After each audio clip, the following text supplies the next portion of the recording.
My name is Reuben Saint. I lived here in Morton here in Lower Sioux for most of my life. For a while I was in California for about 5 years, and then of course 4.5 years in the Second World War. But otherwise I've been here, and I know most of the people here. And my dad was the first Indian ordained minister to be here. He was ordained by Bishop Whipple, the first bishop of Minnesota. My dad was born in Faribault, Minnesota. That's where he was raised. And later on then he went to school at the military academy there at Shattuck, and also went to St. Mary's School. And then he was ordained as a minister and came here, and he was here for 55 years, I think, as a minister, and then finally retired. And we are of the Dewakantua Sioux tribe.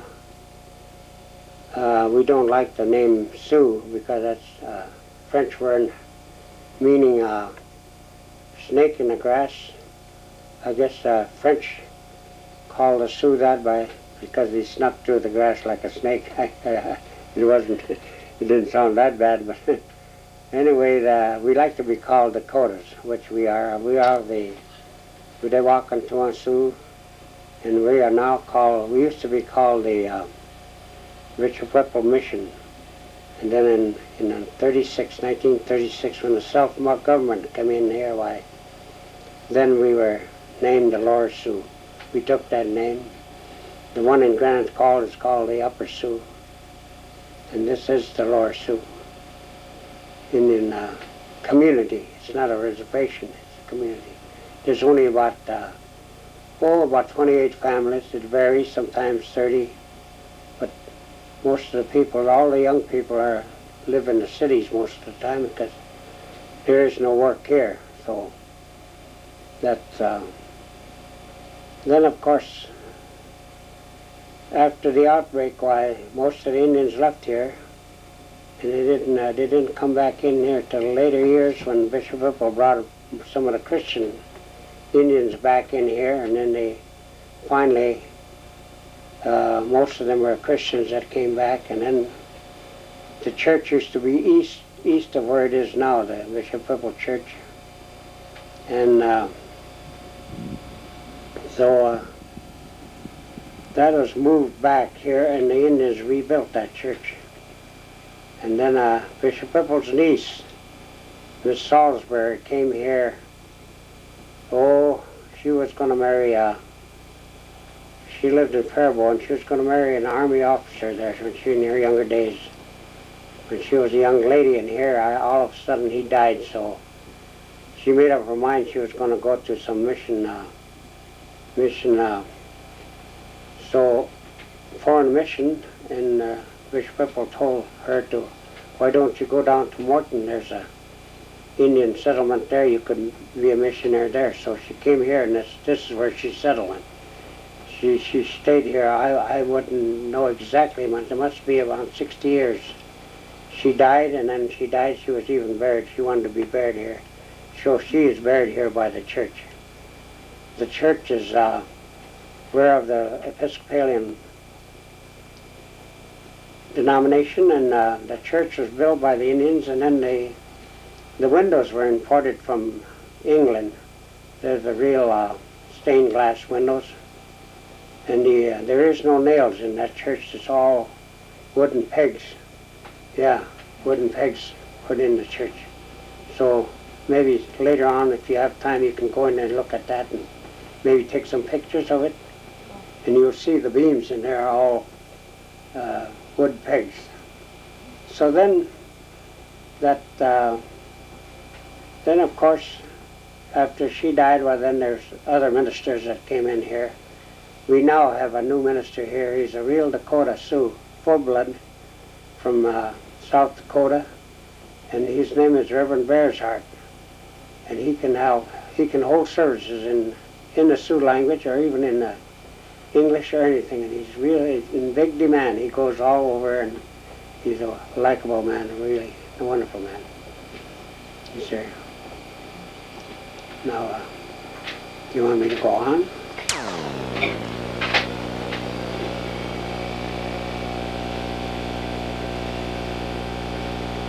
Yeah.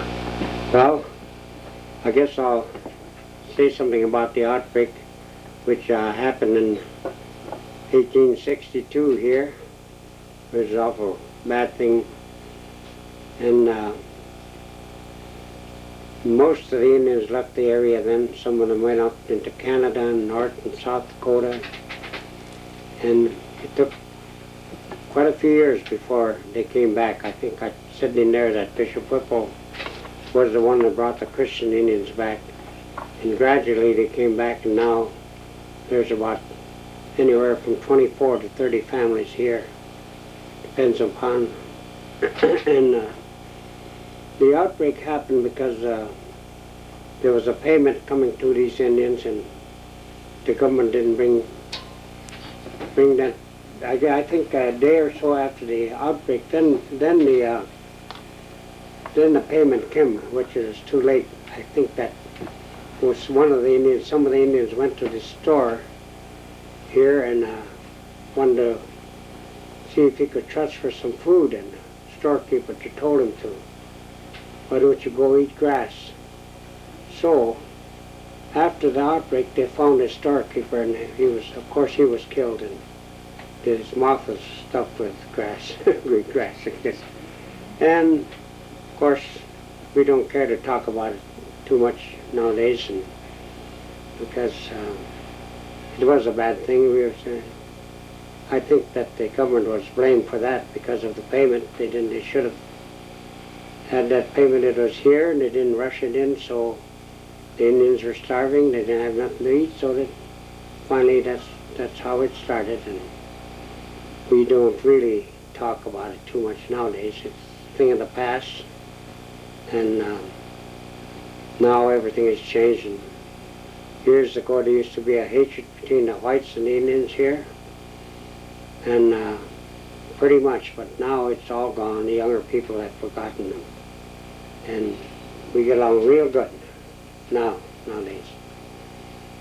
And so now we're an organized group of Indians. We have our own council.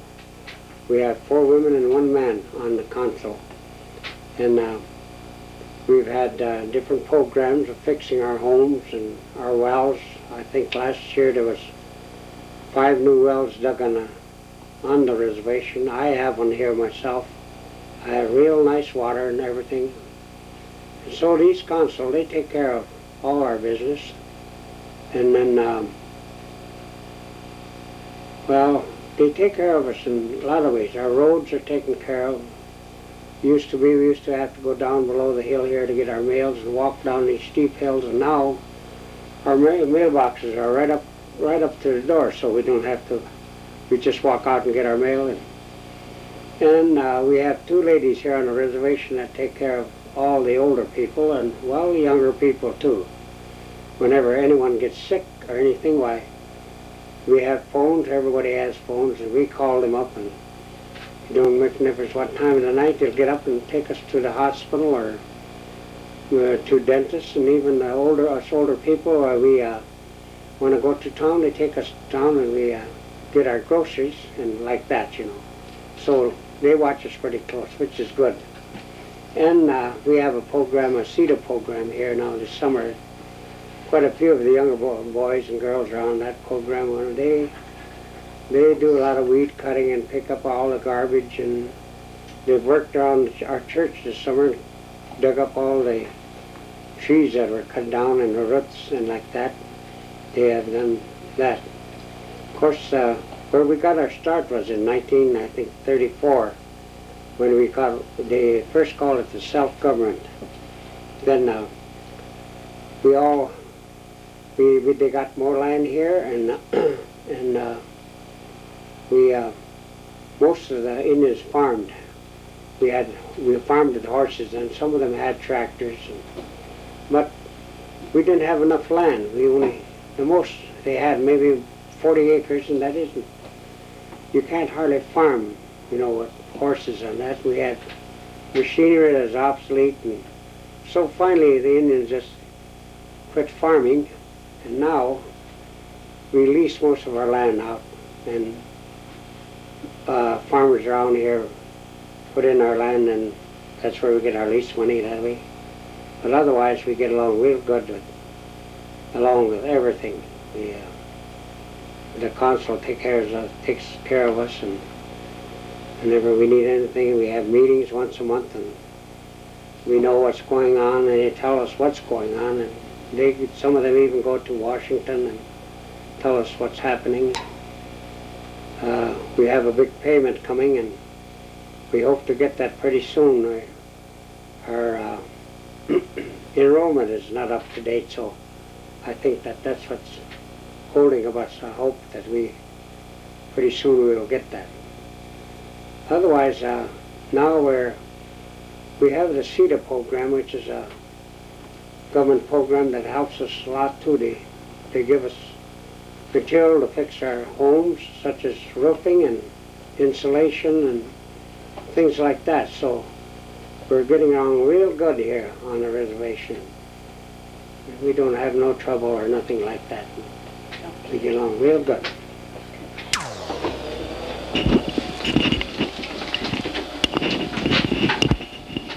Reuben, you seem to be comfortable here and happy. Yes. People are taking care of you real well. That's right. What are your interests? What do you? Well, now I do. I'm interested in painting.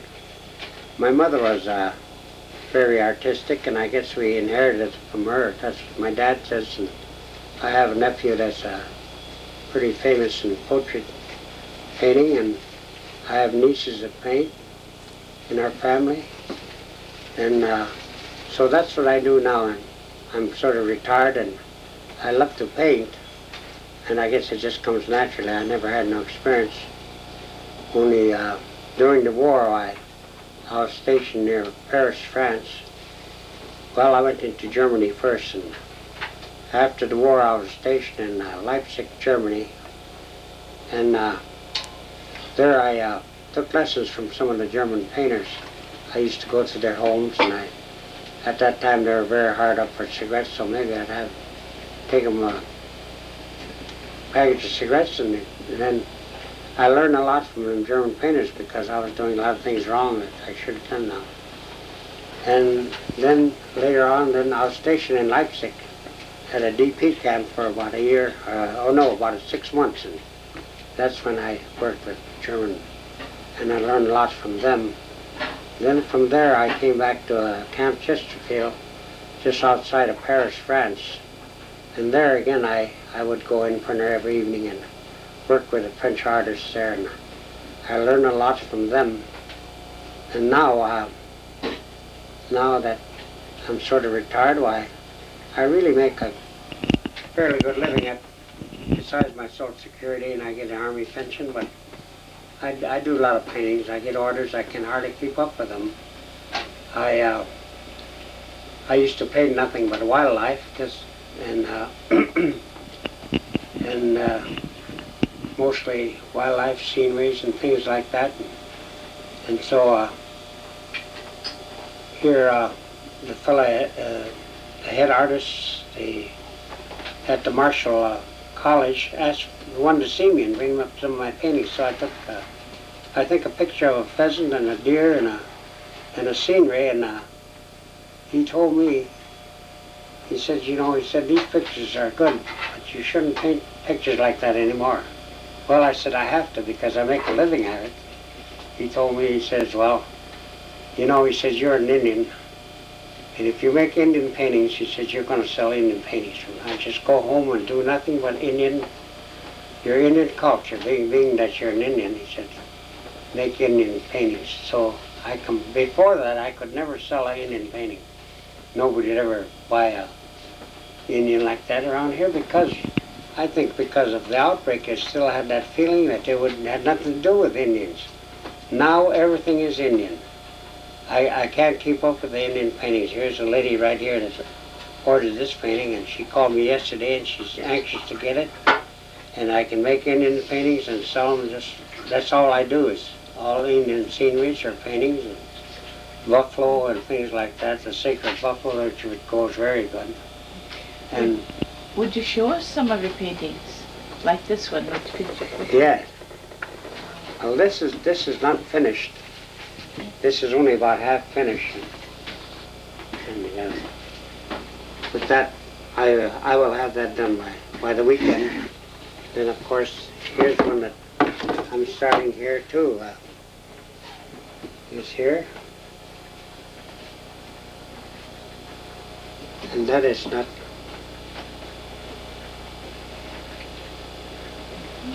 And then, of course, I do modern painting a little bit too, so I would. Here's one that some young guy asked for this, so I made that. Oh, some young guy. Young fellow wants that, yeah. So and of course I do a lot of scenery pictures too, but it keeps me busy. I can't hardly keep up with the orders. I just every day I'm painting here, and I don't paint the smaller pictures. I work in a kitchen here, but most of the time I have a big easel in the other room, or that's where I go and I sit in there, and I make pictures. I paint pictures that are maybe. I have one here now that's 36 by 2 feet, which is a big painting, you know. And so, so that keeps me busy. And of course, I do a little fishing yet. I'm 72 years old now, but I still go out hunting and I fish and like that. And for every year I get my deer. We're allowed to hunt on the reservation here any time of the season, but we don't take advantage of it just for what we want to eat. Here's a picture of the Grand Tetons. It isn't finished. It really isn't finished. It has to be some more work done. It's a summer scene of the Grand Tetons. And the other one. So it keeps me pretty busy. And I taught in the Morton High School for about a year, and I really had a time there, but I liked it, and I still teach a few kids that come from Redwood and different places come and work with me, sometimes for a day or so. And here is the Grand Tetons more in the winter scene with the snow, and you can see the falls and the fog, yeah. Jackson Hole, Wyoming, yeah. Could you introduce your assistant here? Oh yes, this is Sylvia. This is Sylvia Spencer. She helps me a lot with my painting here, and she's my art critic. She really she gets a lot of my work. It's through her that I do a lot of work. Say something. Right. Well, Reuben was selling his paintings much too reasonable. Years ago, he'd only sell them for $6 or $12, and it seemed like he was stuck on them two numbers. And I felt the value of his pictures should be, appreciated, and I felt that he should bring up the price more. And they are buying him better. They're buying him more now, and they feel that there's a better value to them, more value, now since the price has gone up. And so I think it's helping him, and it's keeping him plenty busy. Yes. Yeah, she's my helper. Oh, that's nice. You have some artifacts lying here, Reuben. Yes, I do. You take this here was found over here by Beaver Falls by a friend of mine while he was cultivating corn, and I painted him a picture of a buffalo, and he gave me this here. And I have there's a man coming from the University of Minnesota that's going to come and look at this and give me the age. And that's the old, I guess it's the axe. And then here's the pounding rock. Here what they pound corn with and stuff like that. And of course here's the Tommy Hawk here, that there. And of course the most famous thing I have here is, I think, is my peace pipe. And I have friends come here a lot of times, and they'll sit around the table and they smoke that. And it's been used, and it was made by a fellow right at Pipestone, an Indian at Pipestone. And this is the regular peace pipe. And of course some of this jewelry here. My sister made this for me, and here's one made by an artist in Siston, South Dakota. I think it has the Thunderbird, the white sacred buffalo, the peace pipe, and the arrowhead and lightning, all in that one. And of course now they make these bracelets for watches. And this is a breastplate that a friend of mine made for me, and it goes with this choker here. This is a choker here that goes with that. It goes around your neck.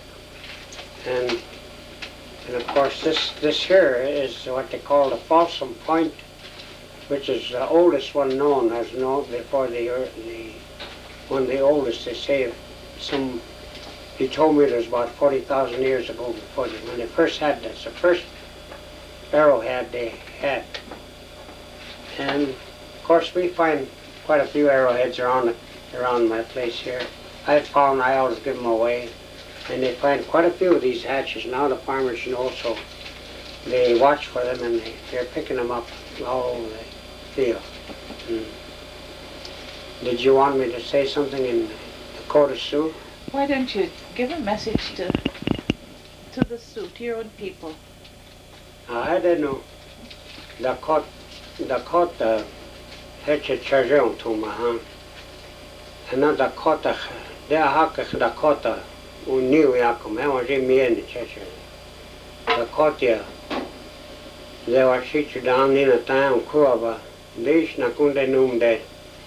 He but 80 machua. You takoa. Tokata toa elkin in the took that in a pazoma. The church has to Canina, Nina was staked. Kadeno unina piwada kanakung the Lower Sioux Dakota kade oa wita wopila ewicha apete. Nina pidama kia pido.